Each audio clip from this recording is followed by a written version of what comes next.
Hi, I'm Jenny with Jenny's Wreath Boutique, and in this video, we're going to be making a gorgeous pear fall wreath.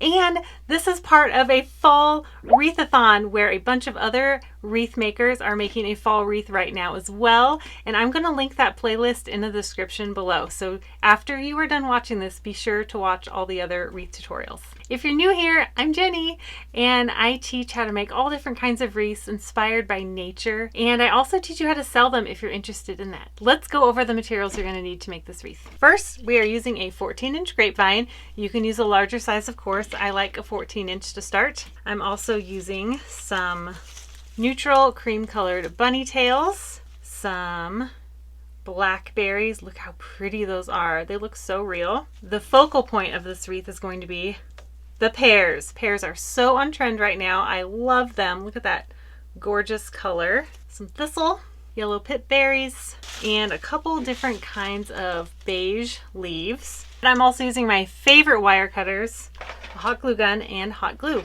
And my favorites are linked in the description under tools. Seriously, these are the best. I'm going to link most of these materials and one link in the description if you want to get everything you need to make this wreath. I can't list the things from Hobby Lobby, but everything else I will link. The first thing we're going to do is clean up our grapevine.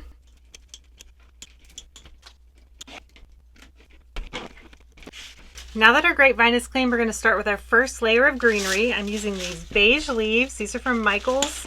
I love them. I use them in a lot of different wreaths. So I'm just cutting it up first.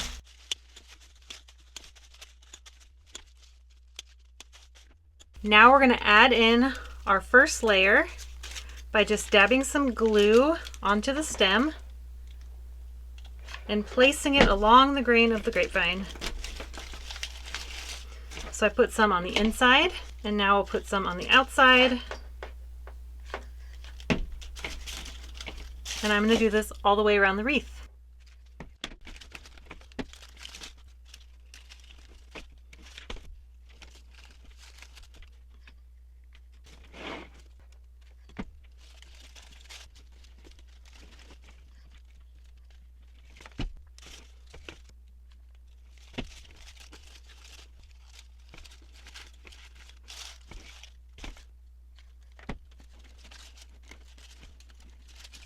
This grapevine's a little bit on the airy side, so it's really important to make good contact with the glue and the stem and the grapevine.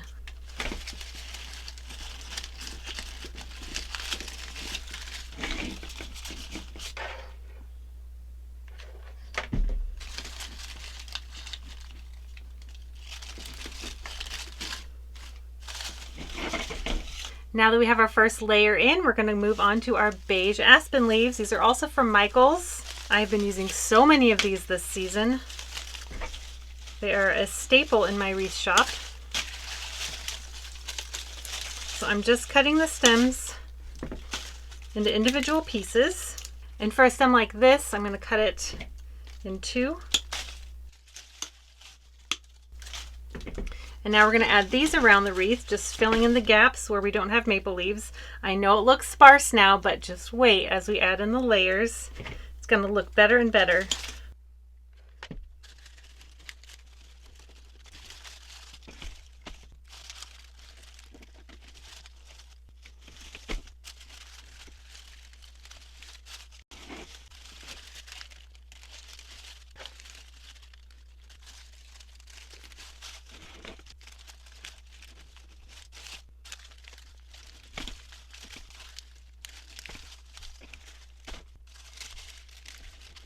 If I notice too many nubs that are, I call these nubs, that are without a leaf, sometimes I'll take one from the bottom and then I will dab some glue in the middle and move that leaf a little bit higher up so it's more full on top.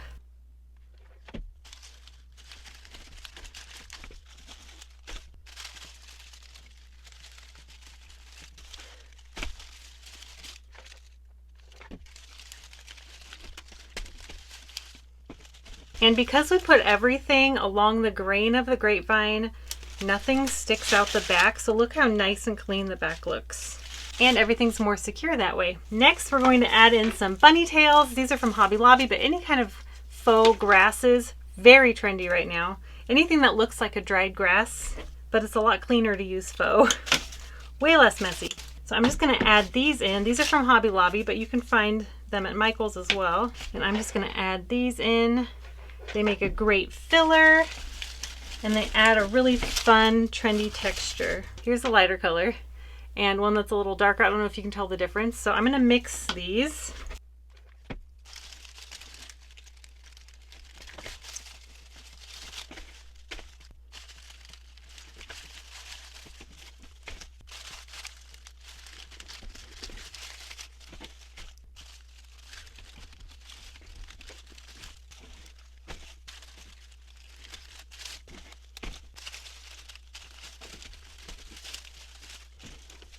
It's looking good so far, and if you're really into neutrals, you can just leave it like this, just add a little bit more to fill it in. But of course, we're going to be adding some pears. So I only have one of these. I got this in my Michael's, or in my fall haul. These are from Michael's and they are gorgeous. So I'm just going to take this off in 3 pieces. So I will have a section with a big pear and a little pear, and then one with a big pear and 2 little pears. And I'm gonna put them on together so they're in little groups of 3. I always recommend groups of 3 or 5. And since this is more of an expensive item, I like to, you know, use a little bit less to keep my costs down a little. But of course, if you have a bigger budget, add more.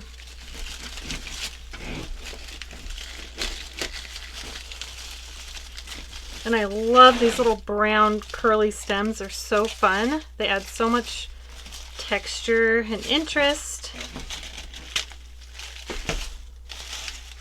And I'm making sure my glue goes up the stem a little bit because these are paper wrapped and I don't want that to come undone. So the glue is going to hold that together as well as hold it into the wreath.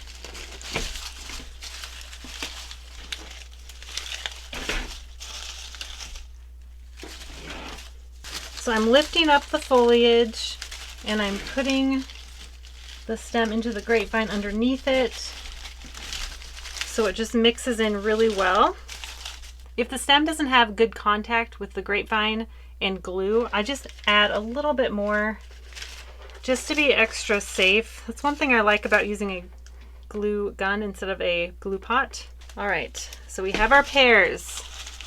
They look so cute, and feel free to bend them however you like so it looks really nice throughout the wreath. Now we're gonna add some texture. I'm gonna add in these thistles. These are from Hobby Lobby. Fall is all about those gorgeous textures, especially if you're doing a more neutral wreath like this.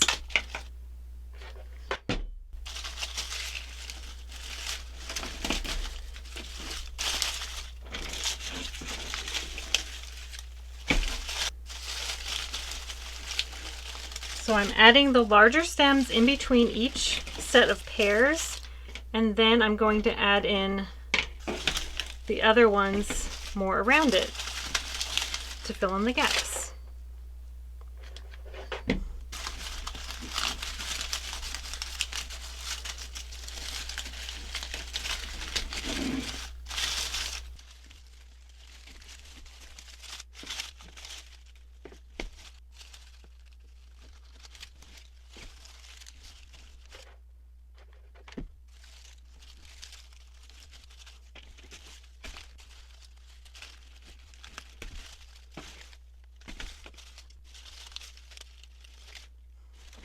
I'm going to add in a few more things. These blackberries are so fun, and I love how it kind of goes with the fruit theme. So we have more of a harvest look, and it just really looks so natural. Plus the black really complements the thistles. Look at those. So cute.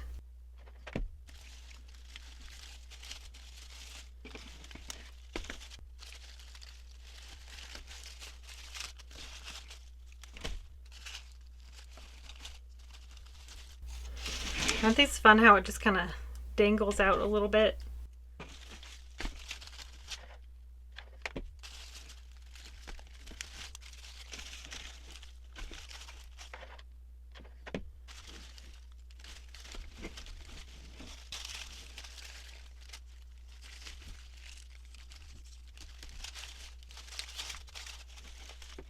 Okay, and now to add another pop of yellow that really complements the pears, we're going to add in these berries. And these are also from Hobby Lobby, but any kind of golden yellow texture you can find would be great. If a berry falls off, you just dab a little bit of glue in the middle. There's always a hole there. And then find a spot where it can fit, like right there.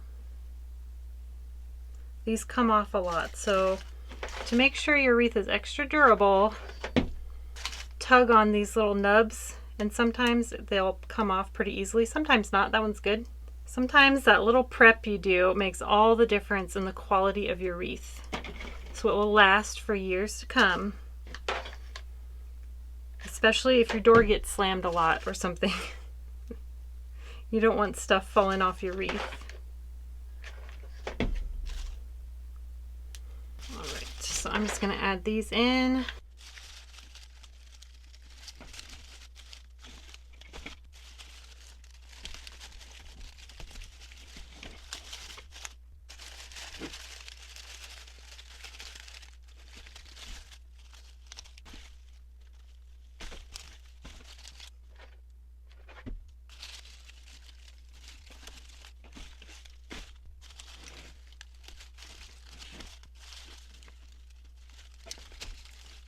You can also use some birch leaves. I got these from one of my wholesale companies. You can find something very similar at Hobby Lobby, but I really like how this leaf complements the pears, so I'm going to add in a few of these as well, but not a lot. I'm actually going to separate them into individual picks that are pretty small. Some have 2, just to add a pop of color. You could leave it before we get to this point.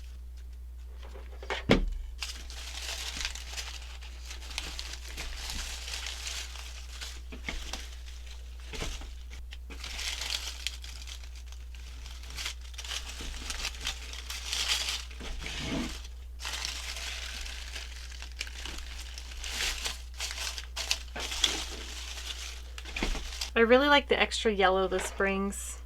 It actually really matches these pears so well.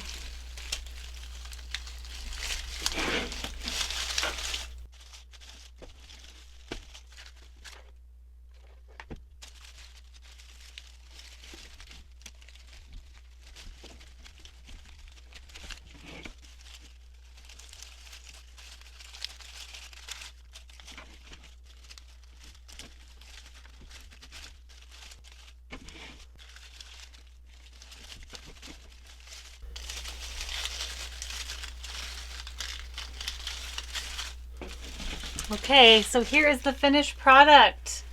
Isn't this so cute? And the pears just really mix in so well. There they are, just hanging out. All right, I hope you enjoyed this. And don't forget to like this video and subscribe to my channel if you haven't done that yet and you're interested in learning how to make designer wreaths for yourself. And don't forget to hit that playlist for all the other wreath tutorials that are happening in this fall wreathathon. Thank you guys so much for watching, and I will see you in the next video. Bye.